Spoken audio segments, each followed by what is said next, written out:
These words are all describing the same thing: channeling, a way that people receive information. And information is not always visible, but just because something isn't visible does not mean it's not broadcasting. So let's take into consideration what these words actually mean. If we look at these words like a radio, when you tune into certain channels, it produces or emits certain soundtracks, certain bits of information. And in a very similar way, these words, often associated with woo-woo mysticism, actually can be grounded in science and just another way, another word, another perspective for this core of basically gathering information.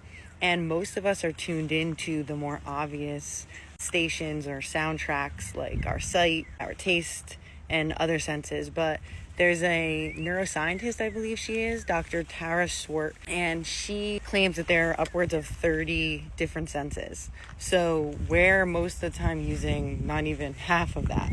So I believe that that's how these words come about. We needed something to describe the feeling and what was actually occurring by us tapping in. That's where these words came in.